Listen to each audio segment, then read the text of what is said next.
তোমাদের এই টোলবাড়িতে হরিসভা বসবে। তুমি পাগলই বটে নেহাল খেপা। আমার বাবা ব্রজনাথ ন্যায়রত্ন কৃষ্ণনগর রাজবাড়ির পণ্ডিত, শিব পুজো করে কপালে মোষ বলে রক্ত মাখেন, তার টোল বাড়িতে হরিসভা বসবে? হ্যাঁ বসবে।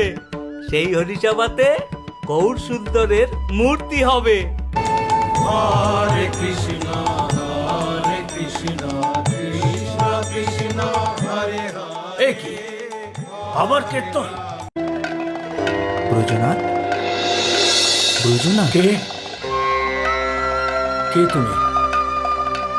আমাকে চিনতে পারলে না? আমি জগন্নাথ মিশ্র আর শচীদেবীর ছেলে গৌরাঙ্গ।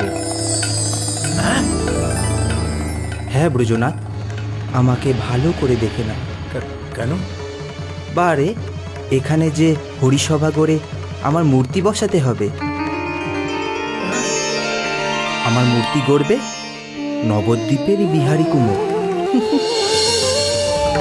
বিহারী দাদা, ও বিহারী দাদা। কে?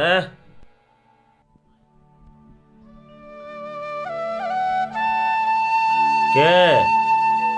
আমি গো বিহারী দাদা, ওই ব্রজনাথ পণ্ডিত আমাকে পাঠালেন। হ্যাঁ শোনো, ওসব ভগবানের মূর্তি আমি করতে পারবো না।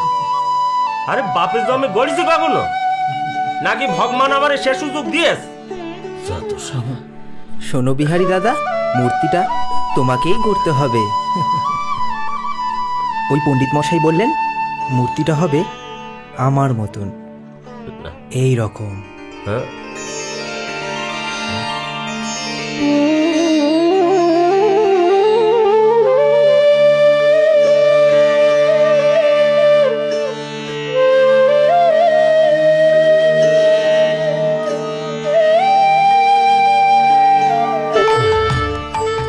বিহারী দাদা, খুব খিদে পেয়েছে,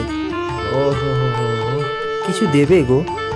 বাসার মুখখান একবার শুকিয়ে গেছে গো, কিন্তু কি বল দেখিনি, ঘরে কেবল মুড়ি আছে তো। হ্যাঁ, দাঁড়া দাঁড়া দাঁড়া দাঁড়া দাঁড়া দাঁড়া দাঁড়া।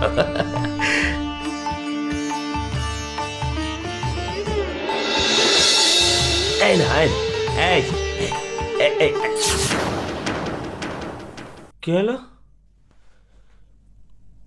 কোথায় গেল ছেলেটা? আচ্ছা বস, ছেলে দেখতে পাচ্ছি।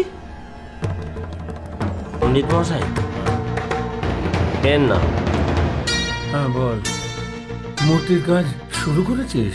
আগে না, কি করে হবে পণ্ডিত মশাই? আপনি তো আজই ছেলেটারে পাঠালেন। কোন ছেলে? আমি কোন ছেলে পাঠালাম? বাহ, এই যে খানিক আগে ভারী সুন্দর দেখতে। কি ভুলভাল বকছিস? তোর হাতে মুড়ি কেন? আরে সেইটাই তো বলতে এলাম ছুটে ছুটে। এই আমি সুতলির দড়ি দিয়ে সব মাপজোক নিয়ে নিয়েছি। কার মাপঝোঁক নিয়েছিস? আমি তো কিছু বুঝতে পারছি না রে।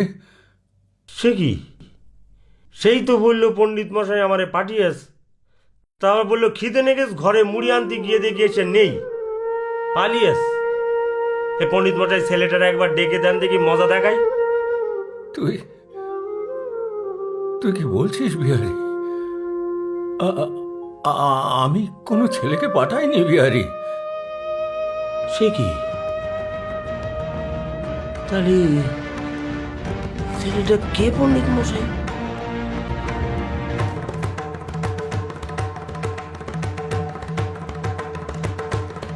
আমার মূর্তি গড়বে নবদ্বীপের বিহারী কুমোর।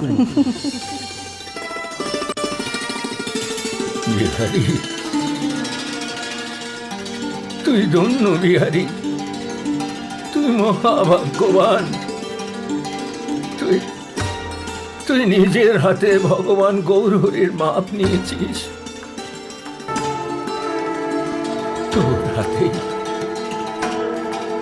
তোর হাতেই আবির্ভূত হবেন সতী মাতার নন্দন, বিষ্ণুপ্রিয়ার প্রাণের ধন, নদিয়া বিহারী শ্রী গৌরহরি।